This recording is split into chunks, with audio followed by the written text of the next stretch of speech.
ఇప్పుడే జీ5 app download చేయండి. చూడండి మీ ఫేవరెట్ టీవీ షోస్ ఎప్పుడైనా ఎక్కడైనా. ఇదేదో బాగుంది. అరే ఒట్టేసి చెప్పవమ్మా. త్రినైని ఉరఫ్ త్రినేత్రి అలియాస్ పెద్ద మరదలు dash dash dash dash dash అన్నీను చెప్తాను.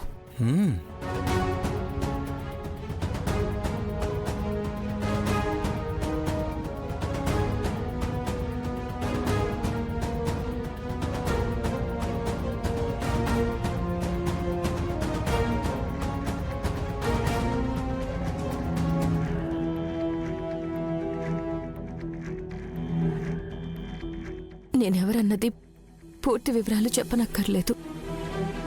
ఒక్క మాటలో విశాలాక్షమ్మ వారి మీద ప్రమాణం చేస్తూ నేను కన్న తొలి బిడ్డ నా పెద్ద కూతురు ఈ గాయత్రి పాప.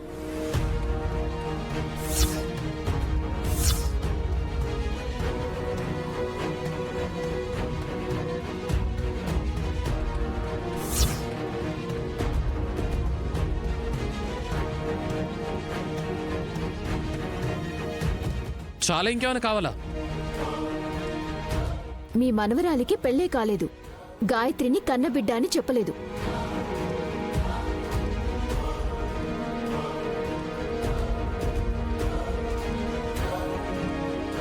ఇక మిగతా మాటలు అనవసరం చిట్టి. ఇంకా ఏం చూస్తున్నారత్తయ్యా? పదండి పదండి.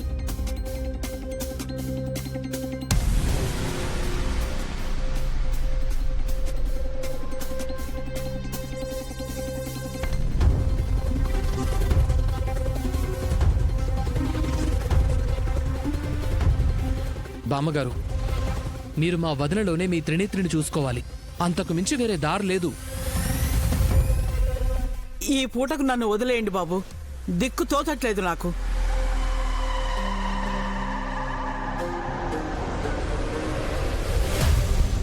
మొత్తానికి గండం గడిచింది. అది సరే పెన్ని, కోమాలో ఉన్న నన్ను ఇక్కడి నుండి ఎవరు తీసుకెళ్ళినట్టు? ఎక్కడ పెట్టినట్టు?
స్పృహలో లేని నయని వదిన ఏమైనట్టు?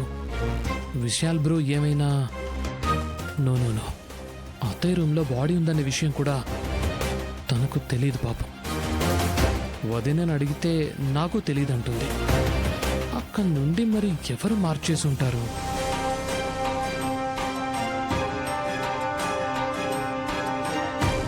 అంత దీర్ఘంగా ఏం ఆలోచిస్తున్నారు బులిబాబు గారు?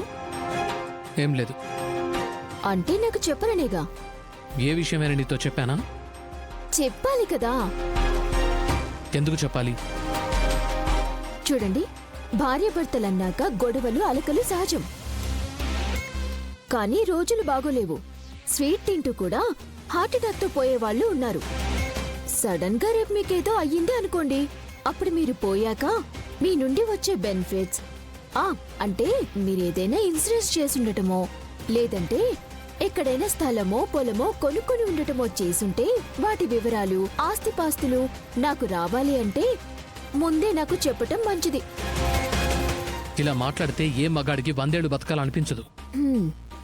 అలా జరిగితే అంటున్నాను, మీరేమీ ఫీల్ అవ్వకండి. జ్వరం వచ్చేలా కొట్టి పత్యం ఉండాలందంట వెనకటికి నీలాంటిది ఒకటి.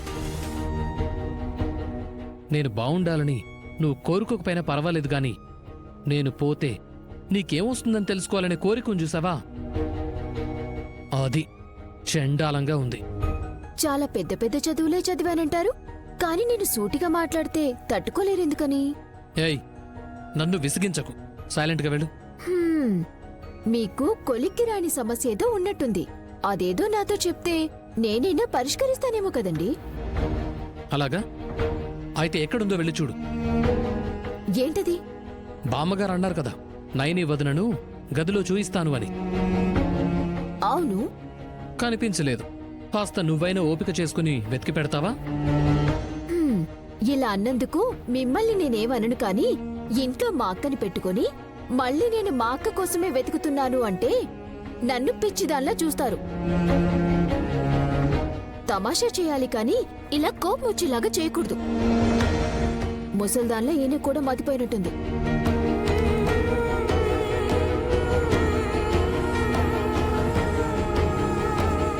దీనికి లేనిపోని డౌట్లు రాకూడదని ఆ మాట అన్నాను. ఇంకా గది గురించి ఆలోచించదు. ఈలోపే నేను బాడీ ఎక్కడుందో, ఎవరు తీసుకెళ్లారో కనిపెట్టాలి.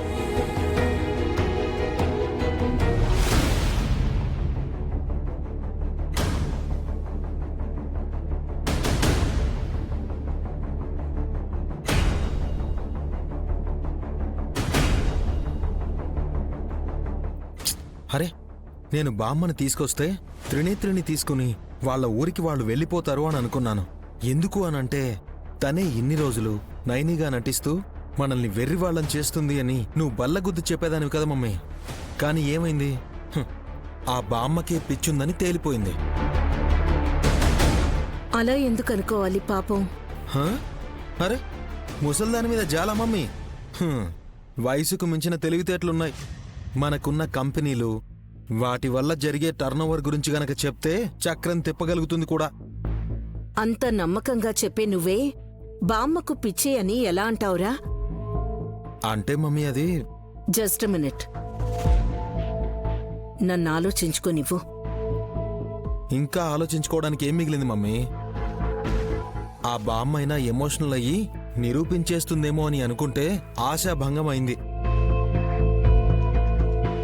ఇక నువ్వు నడిపికోడలు నైనీనే అనుకుంటావో, నేను త్రినేత్రినే పెద్ద మరదలు అని అనుకుంటానో తెలీదు గాని అలా రాజీ పడి సర్దుకుపోవాల్సిందే. వల్లభ, వయసులో ఉన్న అబద్ధాలు ఆడతారు. ఎందుకంటే వాళ్ళ పని కావాలి, లేదంటే సమస్యల్లో నుండి బయటపడాలనుకుంటారు. కాని వయసైపోయి కృష్ణారామ అని చెప్పించే రత్నాంబ లాంటి బామ్మలు అబద్ధం చెప్పరు వల్లభ. చెబితే వైకుంఠ దర్శనం అవదని వారి ప్రగాఢ విశ్వాసం. ఇప్పుడు నిజం చెప్పి పరమాత్ముడి దగ్గరికి వెళ్ళాలనుకుంటుందా? గదిలో నైనీని చూశానని గట్టిగా చెప్పిందిరా. జీ5 యాప్ డౌన్లోడ్ చేసి అన్ని ఎపిసోడ్స్ పూర్తి ఉచితంగా చూడండి.